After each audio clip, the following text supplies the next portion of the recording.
From 89.7 WUWM, Milwaukee's NPR, this is Lake Effect. I'm Joy Powers. Today we'll explore how Black literature is gaining notoriety in Milwaukee and the people behind it. Then we'll learn about African American culinary history. I love black-eyed peas, and it just reminds me when I'm eating these foods, they remind me of who I am and where I come from. Plus, we'll bring you a new episode of Chirp Chat and share how to find community with other birders. Go out there, find a club that is welcoming, and listen and ask questions and enjoy it. I think that's the best way to go about learning. All of that is coming up on Lake Effect. But first, here are today's headlines.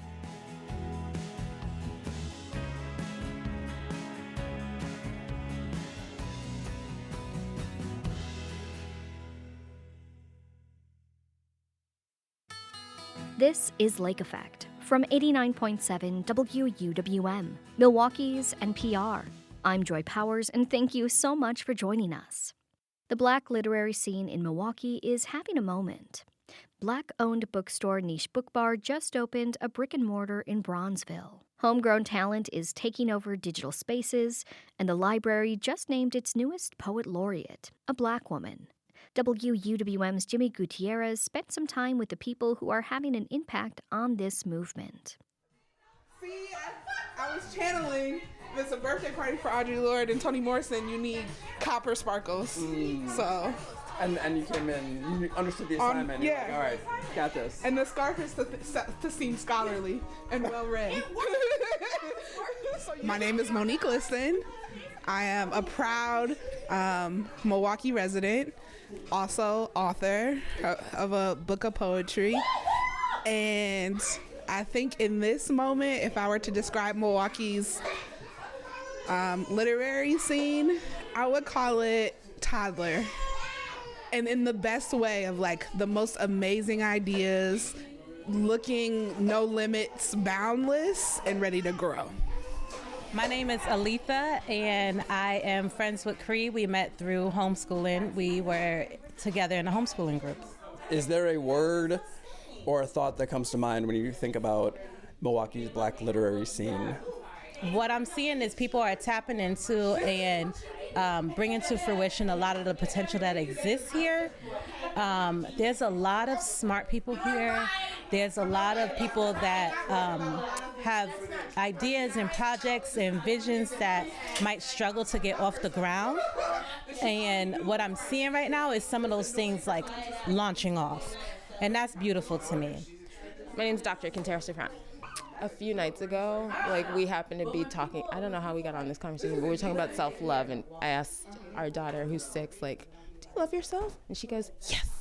And we go, great, what do you love about yourself? She goes, everything. I was like, that's awesome, give me 3 things. And she's like, oh, it's hard to think about 3 things. And she went, I love my brain, I love my hair, and I love my skin. All this without missing a beat. And my husband and I both went, oh, we're doing something right.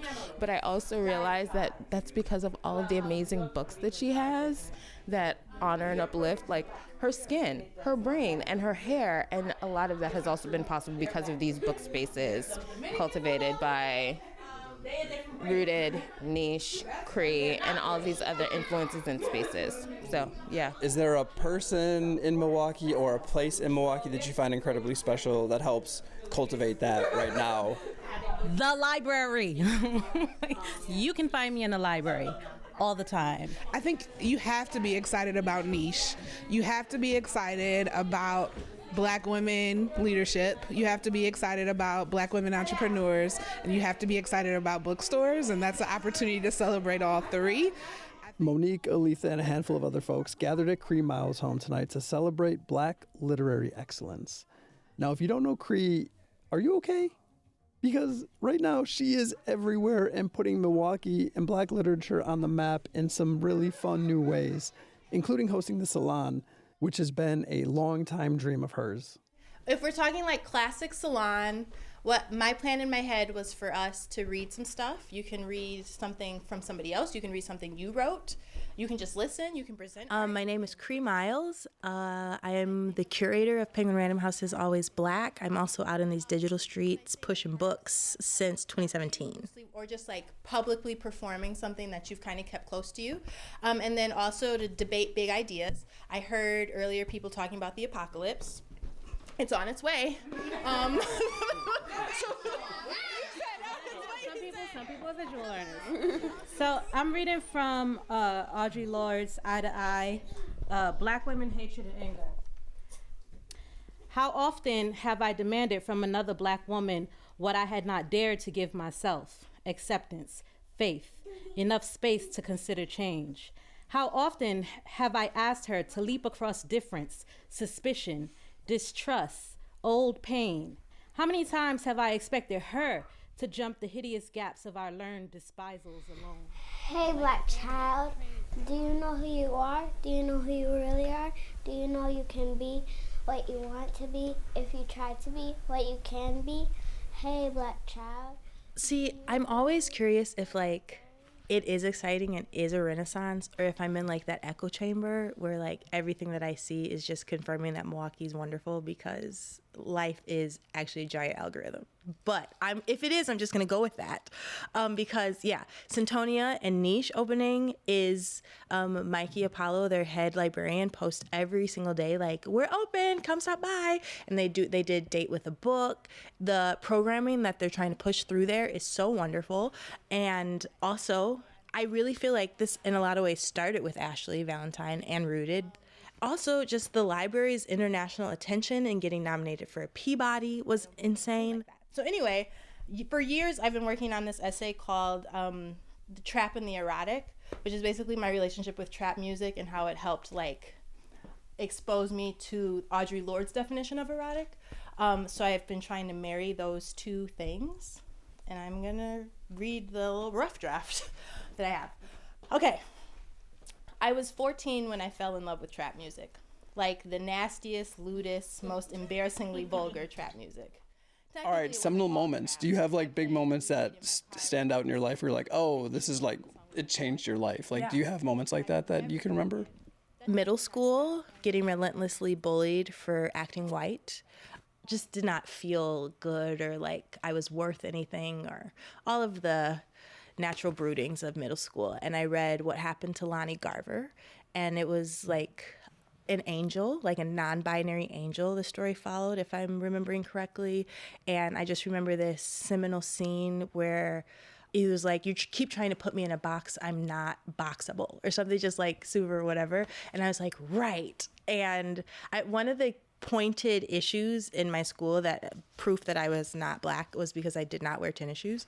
I loved like ballet flats and like just whatever. And I started to not wear them because I was always getting teased. But after I read the book, I would like put really loud colored socks on and then put my ballet flats on and just like was marching through the 9th grade because of that moment, because of what happened to Lonnie Garver. I just decided I wasn't gonna take any shit from anyone anymore. So it really helped like beef me up for conflict, and which you have to actually be able to engage in life to be able to get through life. Okay, this middle part, I'm workshopping. I'm just going to jump to the last sentence. I didn't know this at the time, but David was giving me my first glimpse into the erotic, the one Audre Lorde pins for us. Our society's deduction of erotic is to a strictly sexual experience is such a waste, likely intentional as well. I'm really working on bringing back Critique, the show. So literally in works with PBS and booking authors and talent and funding, and so we're in the throes of that. So I will be sure to thank Milwaukee when I get my Emmy. I'm in rare form today. I didn't get enough sleep. When I was in my secret place listening to my problematic songs, I wasn't the girl being spoken down to. I was the one doing the speaking. T.I. told me I was a rubber band man. Trick Daddy told me I was a thug. And not in the pejorative way that the white gaze encourages us to define these words. It was the equivalent of a punk. White girls went goth, I went trap. As a lonely, misunderstood Black girl who had been inundated with respectability politics, they were giving me permission to take up space, to be confrontational, to stunt. That's what I got so far. I love that so much. Because when I tell you the hold that Cash Money from the 99 and the 2000s have on me to this day. While Cree was hosting and bringing folks in, there was someone else, a longtime symbol of Milwaukee's Black literary excellence, who was heading out to meet folks, specifically the city's youth. So my name is Shelly Conley, born and raised in Milwaukee, Wisconsin. Actually, raise your hand for me if you know what a poet laureate is, if you've ever heard of that. Besides doing so much in literary spaces, Shelly Connolly is Milwaukee Public Library's 14th Poet Laureate. There's this thing that happens in every class where once you start doing the poem, they're captivated, they're locked in, and they're with you until it's done. I was selected as the Poet Laureate. What that means is for the next 2 years, I always say I attribute my growth in writing to Mecca Nightclub, Stillwater's collective, Dasha Kelly. And so Mecca, it's like this dark space with wobbly chairs. The wine was not great, right? But it was like Cheers. It was like your Cheers. It was home, it was comfortable. And so it was a space that felt like home, and I felt comfortable enough, although it took a year to get there, to actually get up on that stage and do my first poem. And I never stopped. And people would ask me before I did, because I always had my journal under my arm, and so when I would leave and come, they're like, do you write? And I would say, uh-huh. Are you gonna read? Nope. And then I would move around, and that was that. And so that was home for probably almost a decade. that's my introduction. So I'm gonna do a poem because that's what I do. My poetry is loud. It doesn't follow library rules of lowering your voice or stand and remain silent during the pledge. It shakes the earth like a stampede of lions, rumbles braggadocious like that pretty boy Ali. It pierces ears. I have several slam titles. Now, no longer is there a Milwaukee Poetry Slam team, but there's still a National Poetry Slam platform. I had the title Grand Slam champ a few times, which means out of all the people that competed in Milwaukee, I had the highest score. My Sister's Keeper we just celebrated 11 years, so I've been the program director of that the entire time. We've worked with, each year I would say probably an average of 400 to 500 girls in the city every year for 11 years. We have a book, A Journey to Heal Self, Heal Her, that we released right in the midst of COVID that takes our curriculum and transforms it into a book. So you get all the poetry, you get all the writing prompts, you get mindful minute spaces where you can write, and then there's some short stories in there. I introduced my book, Rewind. December made a year. And again, that's a collection of the journal entries, poetry, and then most importantly, letters to my past. You hear its footsteps before it enters. It walks with New York swag and Timbs, talks in Milwaukee street slang, rocks gold chains and white dookies. My poetry doesn't worry about acceptance. It moves against the grain. Art in general, I think, is being recognized, and so that covers poetry, that covers visual art. I appreciate that people are inviting poetry and art into spaces that they're not traditionally in, because we know, just like music, we talked about music, art, all of those forms are healing, they're inspiring, kind of a warm fuzzy for people, And so also specifically with poetry, because poetry is so important, and not just to the performer, but even the people that sit in the audience that don't write are like being fed by it. It's again, it's like a safe space where you can express yourself however you see fit. The state currently makes me really happy that there's all these doors and windows opening to let art in all the forms come through. So respect like Aretha, and no matter the critique, I repeat, no matter the critique, I will never ever tell her to turn her volume down.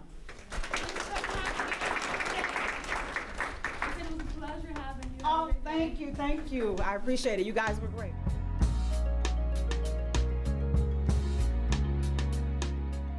That was WUWM's Jimmy Gutierrez. You heard him speaking with Cree Miles, a Milwaukee-based Black Book influencer, and Shelly Conley, MPL's newest poet laureate.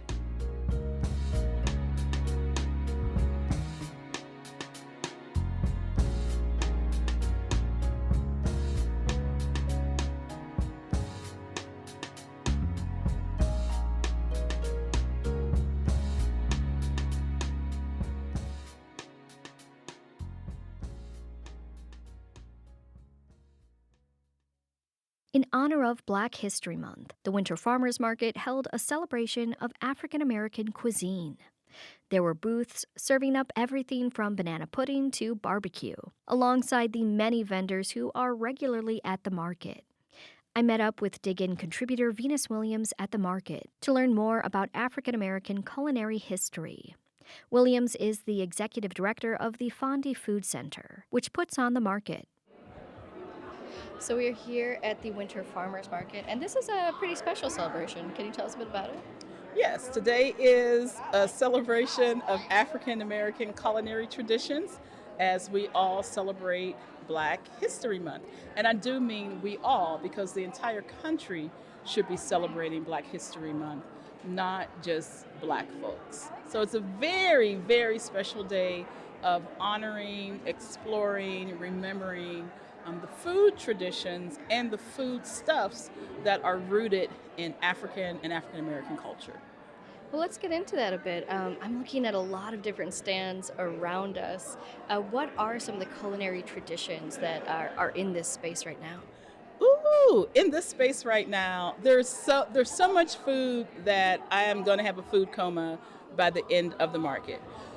There are stands here, vendors, businesses who have collard greens. You know, collard greens are the oldest green in the cabbage family, and they go back thousands upon thousands of years.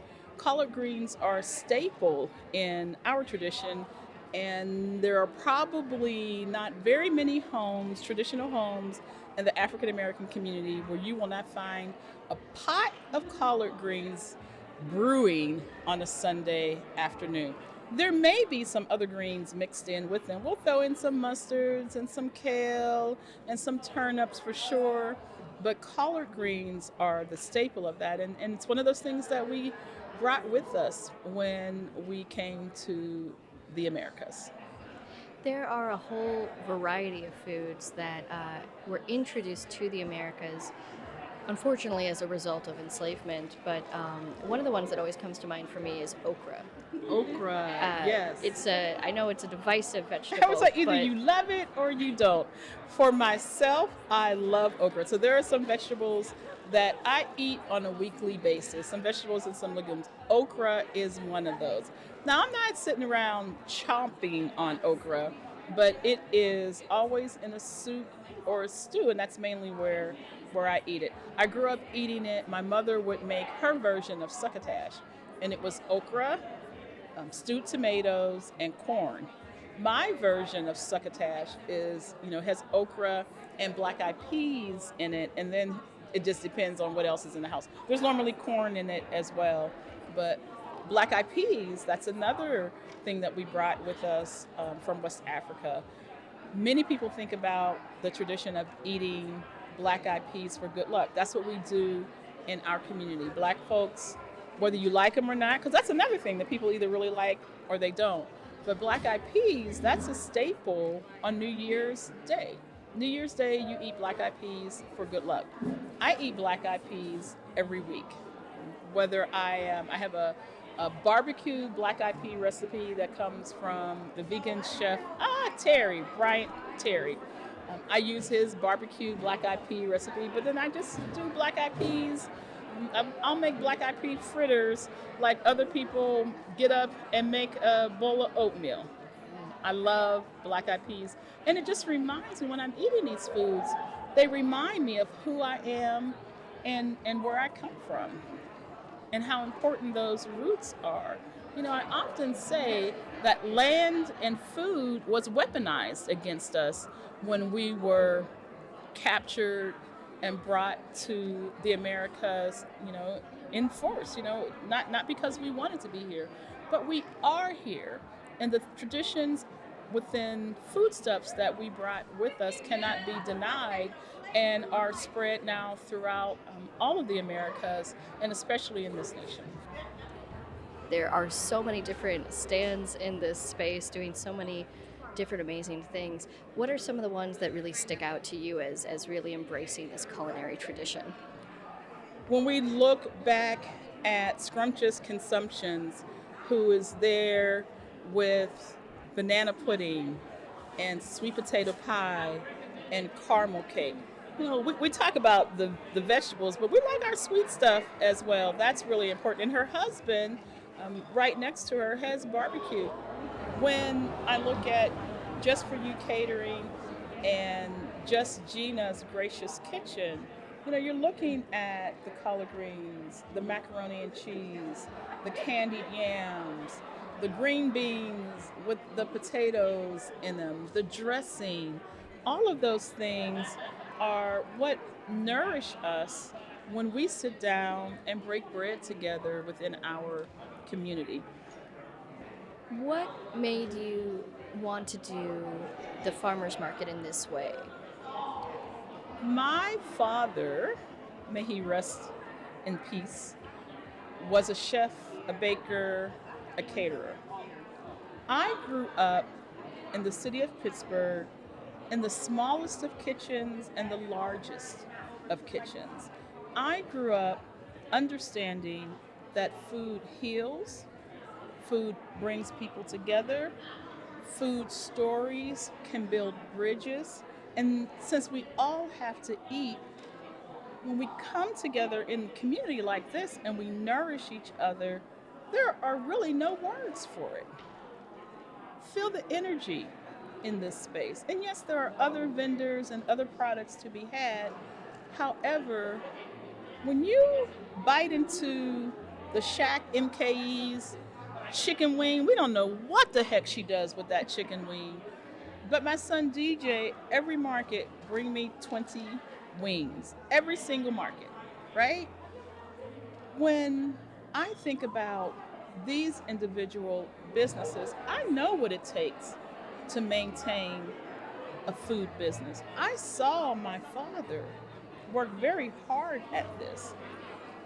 At the very least, what I can do within the platforms that I have are support those who are nourishing us, who are putting their love and their passion and their grandmother's recipes and their grandfather's skill at smoking meat into their businesses and keeping the stories and the ancestors and the traditions alive. So it was very important to me that we focused on culinary traditions this Black History Month at the Milwaukee Winter Farmers Market. All right, so you are always reading. We are actually at a vendor right now who has a whole beautiful display of books. What are your favorites? So Just Us Books has some of my favorite children's books that are associated with African American food traditions and culture. Soul Food Sunday is one of them by Winsome Bingham. And it is exactly what we've been talking about.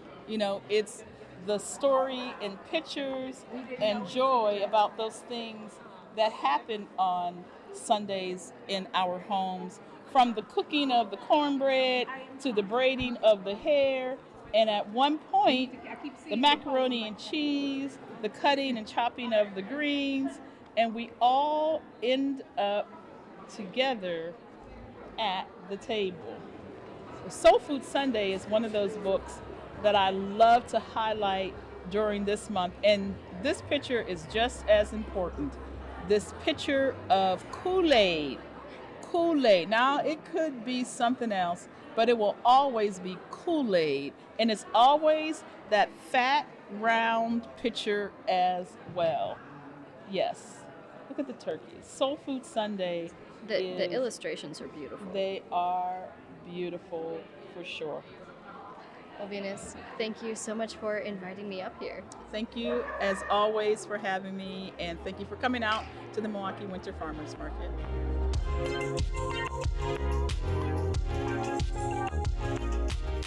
Venus Williams is the executive director of Alice's Garden and the Fondy Food Center.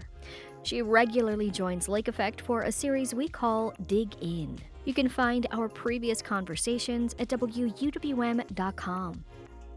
And did you know you can listen to Lake Effect as a podcast? Search for Lake Effect wherever you get your podcasts to download and listen on demand. Later in the show, we'll speak with the director of a short film about a woman's fertility journey.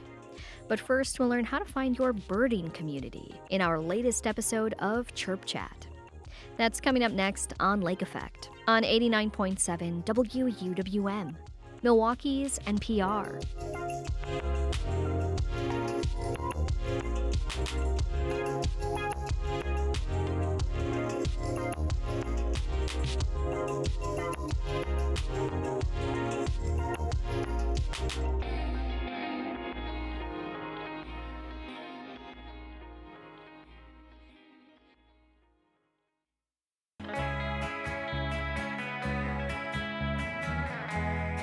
You're listening to Lake Effect on 89.7 WUWM. I'm Joy Powers. No matter how experienced you might be, birding with other people can give you a sense of belonging and teach you things you didn't know. But how do you meet other birders?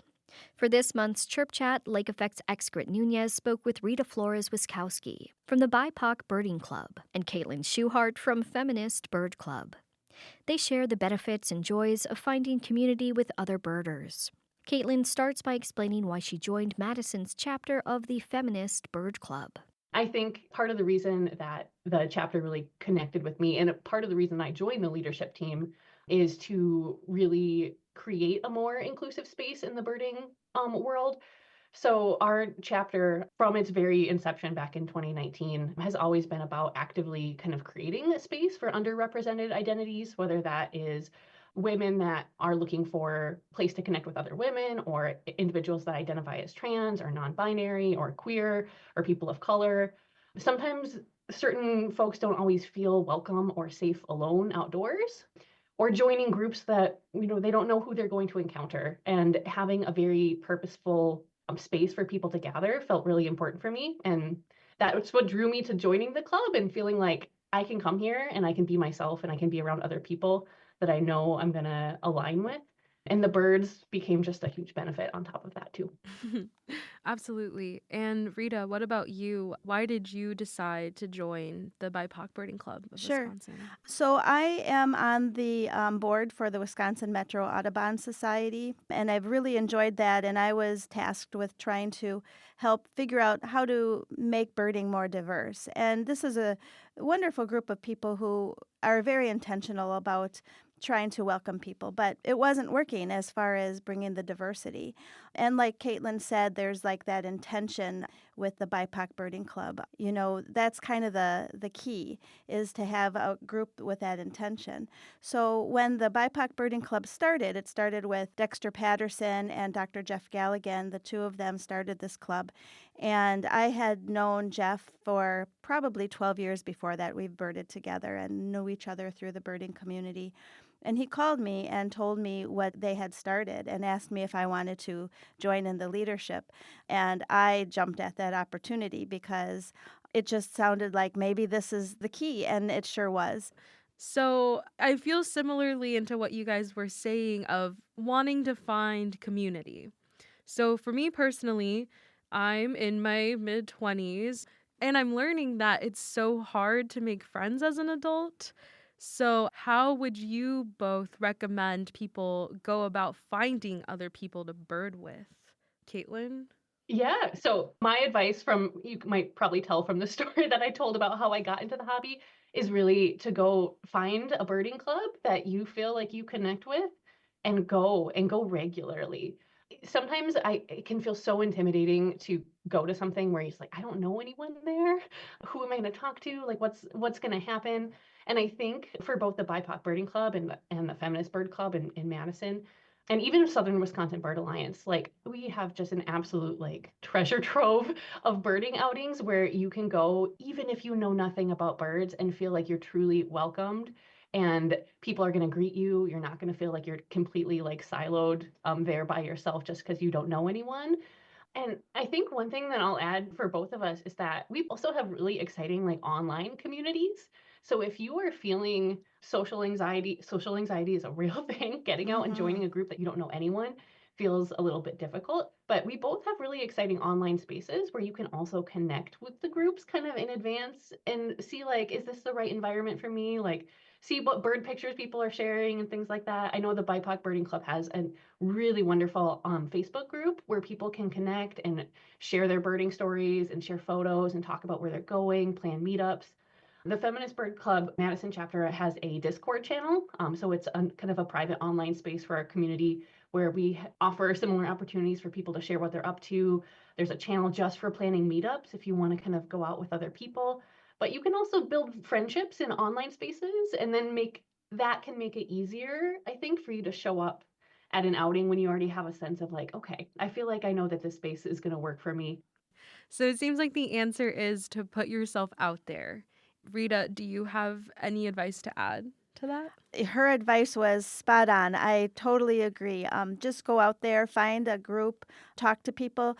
Conversations naturally will happen because you all have that same desire to learn, to look at birds, to enjoy nature. So it naturally happens. With the BIPOC Birding Club, when you come and you're a brand new birder, we cheer because we love that. We love the new people who are coming on. We want them to feel welcome. We're genuinely excited about having new people and getting this hobby to be more accessible to more people. You both have really great advice. So, what do you think are some of the benefits of birding with community? Like, I'd love for you both to share that joy with me. Rita, is that okay if I start with you? Sure. Yeah, I think the benefits are really the learning opportunities. I mean, besides the community, I mean, you can really learn from other people. If they've been out there, they know how to identify the birds, they know what to watch for, what certain birds do, their behaviors, and the conversations around those unique aspects are the natural conversations as you're walking in the woods. So go out there, find a club that is welcoming, and listen and ask questions and enjoy it. I think that's the best way to go about learning. And then there's also benefit in going out by yourself. Just to kind of be out in nature on your own and to notice things on your own. Do those things too if it brings you joy. There's really no wrong way to bird. There really isn't. Absolutely. Caitlin, what about you? What do you think are some of the benefits of birding with community? Yeah, well, I want to echo a lot of the things that Rita mentioned. Like, there's a lot of benefits of growing your skills when you're going out with a group. One thing that we really try to let people know is like, even if you don't have any experience birding and you're out among a group with other people that do, like, you still have some value to add to the conversation because everyone sees and hears things so differently. Someone else's eyes might latch onto a field mark that you're not used to looking at or you didn't think to look at, or they might describe a song or a call in a way that you would never thought about. That's one of the things I love about when new birders come to our group. They have completely different ways of describing things that we sometimes are so used to describing. And that is a real value add for everyone because the more ways you have to think about those songs and those calls and those field marks, the better you become at learning them and recognizing them in all these different scenarios. Like Rita mentioned, there's a lot of like kind of like hidden work that goes into learning how to bird. Like you not only have to think about identifying all the different types of birds, and Wisconsin has like nearly like 400 bird species that we could potentially have throughout the year. Then you have to think about what they look like in their different plumages throughout the year because they might look different in the spring and the fall. They might sing different songs. They might have different calls. There's the birds themselves, and then there's the how do I use my binoculars? How do I actually find something when I'm looking for it in a tree? The moment that you're in a group with other people, you have kind of like this really nice support system that where you can not only get guidance about how to do those things, but you also start to just like absorb all the other things that people are talking about. So when Rita was saying that these are going to be natural conversations that are coming up on the outing, like even if you're not ready to jump in and share something, you can still kind of be absorbing what other people are saying and learning how to grow those skills that you can then practice on your own. So, we've talked a lot about the joys of birding. Let's share a little bit about how people can get to those places and spaces. So, for new and casual birders who aren't looking to travel too far, what are some popular birding spots you recommend people check out that are in your area? Rita, what are some in Milwaukee? In Milwaukee, especially during the spring when the warblers and all of the very colorful birds are coming through and migrating, the lakefront is phenomenal.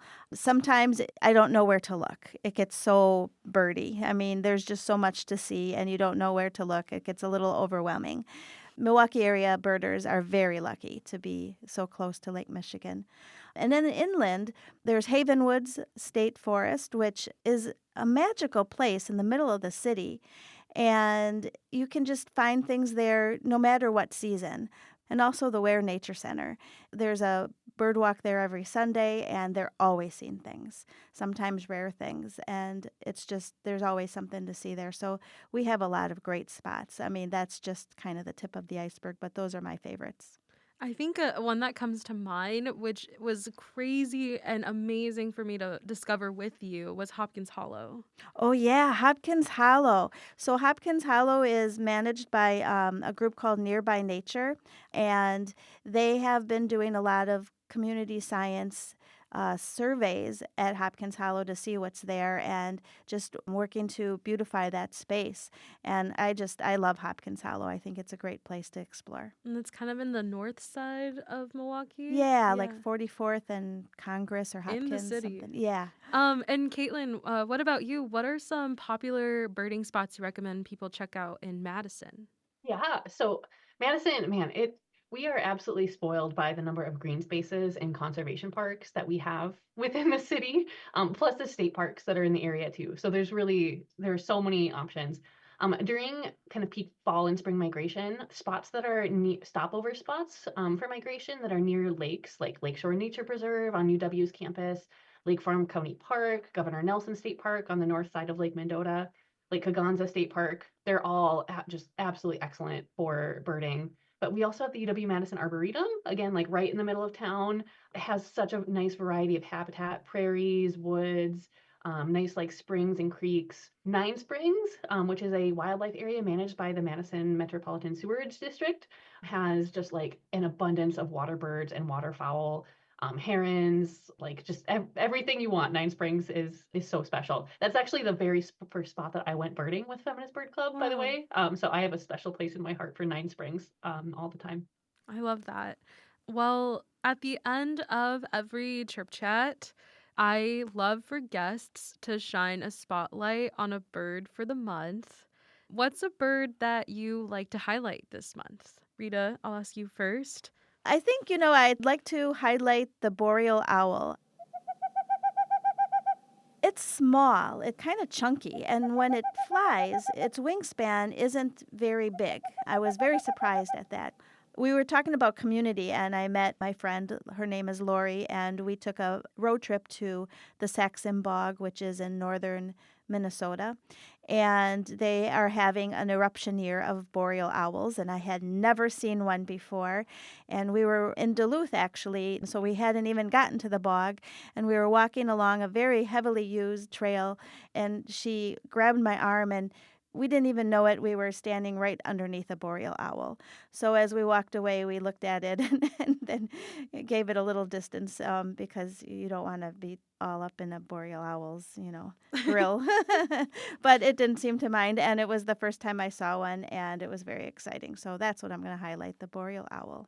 That's amazing. Caitlin, what about you? What's a bird you'd like to spotlight this month? I am going to spotlight the black-capped chickadee, in part because it is a resident bird here in our area, so you're going to see it year-round, including in the winter. It is one of probably the most like active and kind of exciting birds to watch in the winter because they're busy foraging, they're finding food. It gives you a neat opportunity to kind of watch their behavior because you're likely to see them at pretty much any park that you go to in the winter. One of the other reasons, though, that I wanted to highlight them is because when you're out birding, finding chickadees can also help you find other birds. Today, when we're talking about finding other birders and finding community, to me, chickadees remind me of that. Well, Rita and Caitlin, thank you both so much for sharing the joys of birding with me and how to find community in it. Thank you. Yeah, thank you. It was really just wonderful to be here today.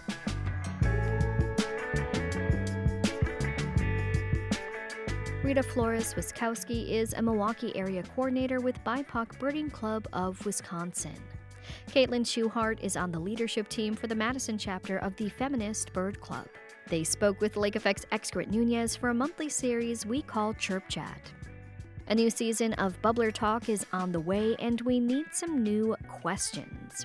Submit your questions about the Milwaukee area at WUWM.com. When we come back, we'll talk with the Milwaukee director of Trying, a film about fertility. That's next on Lake Effect, on 89.7 WUWM, Milwaukee's NPR.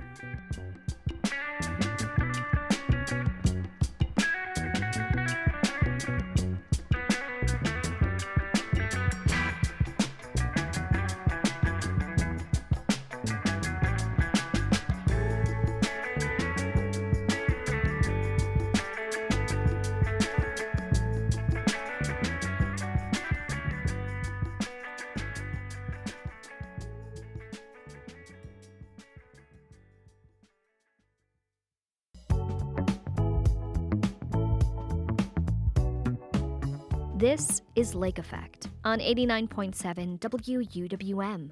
I'm Joy Powers. Around the world, more than 180 million women experience fertility challenges.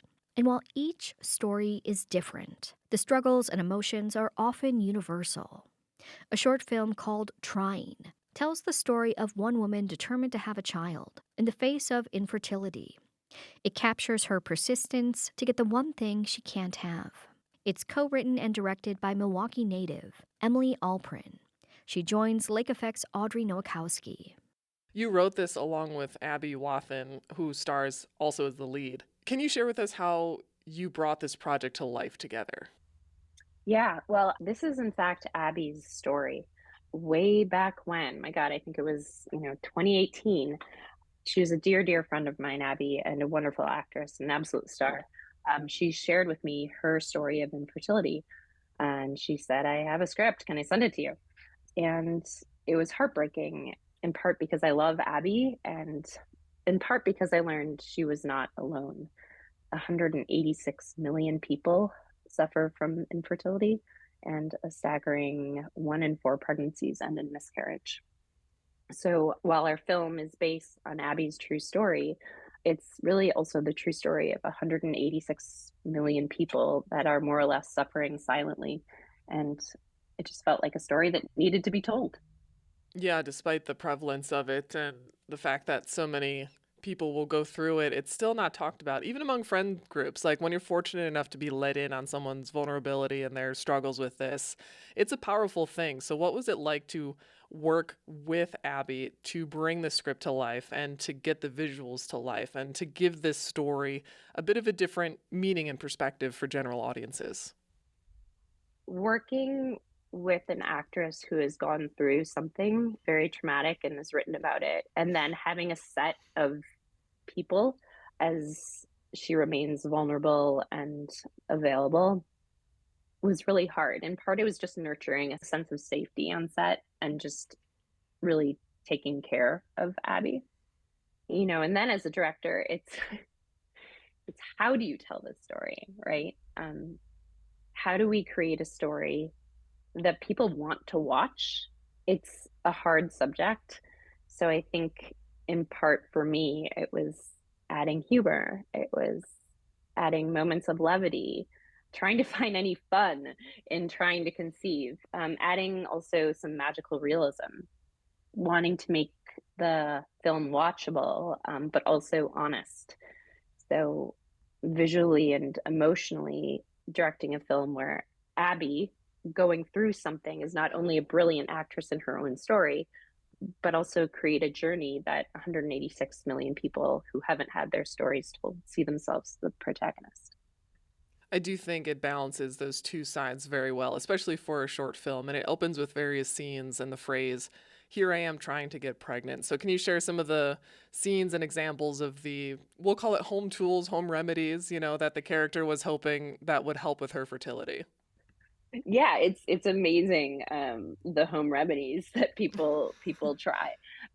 So a lot of this is like wellness, right? If you're trying to get pregnant, it's really important to be as healthy as you can. So It's eating well. It's like taking those disgusting supplements and making smoothies that you don't want to drink. It's going to restorative yoga classes. It's having acupuncture. It's inviting your shaman friend who's going to like put crystals on you and somehow realign your chakras. Um, and then it's the sort of monotony of this cycle, right? Like the woman cycle, which was, as a director, actually really fun to work with because I could sort of base this entire film on a woman's cycle. But, testing your ovulation, when are you ovulating? And then having sex, right? Which is just not fun anymore. It's just a job. So that was fun. That first act was really just sort of diving into the home remedies and actual needs to conceive. I also want to talk about some scenes in here that are from a phone, like film from the phone. I assume it's a true source material from Abby. Why did you decide to include these amazing, intimate pieces of content from her life? Did she bring it up? Was it something she wanted to do from the beginning? I think it was important to both of us that part of this was healing for Abby. And I don't think she ever imagined it growing to the scope that it grew into. I think in part this was an exercise in moving through a traumatic experience, right? So there's, spoiler alert, but there's this footage of her actual parents when she's telling them that she's pregnant. And it's like, I mean, they're neck and neck of the acting ability in this film. Like they're so good, and it's because they're finding out that their daughter, their youngest daughter, is having a baby, and it's just this beautiful moment that how could you not include? And then there's another moment that we sort of recreated because Abby's actual husband Ryan is not an actor, and didn't want to be in this, so we sort of recreated that.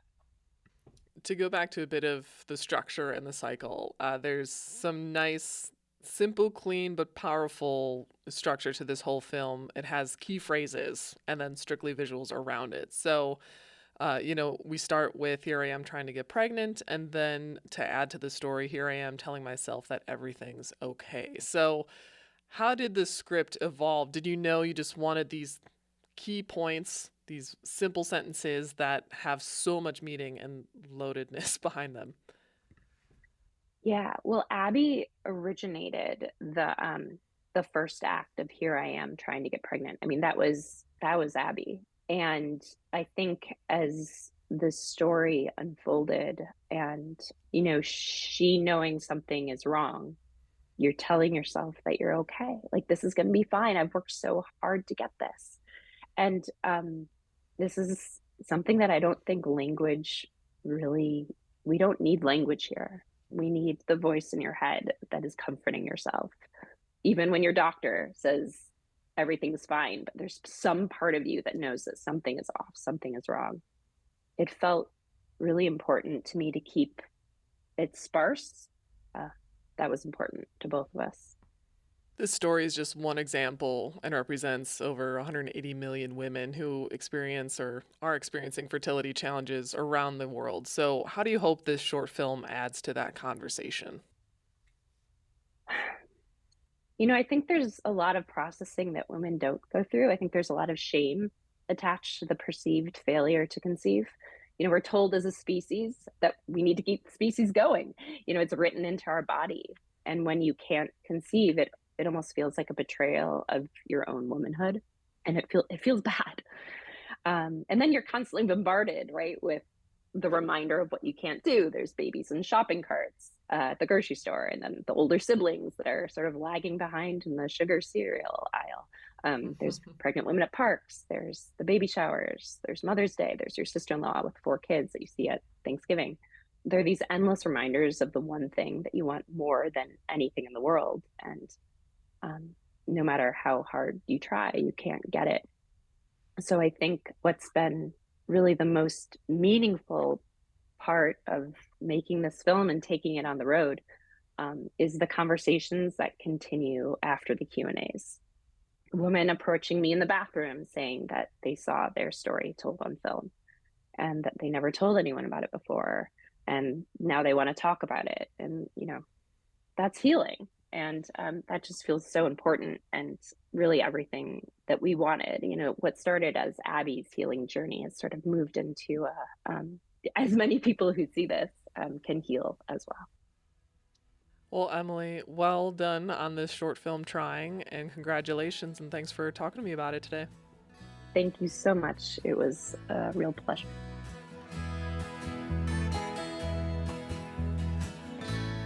Milwaukee native Emily Alprin is the director and co-writer of the short film Trying.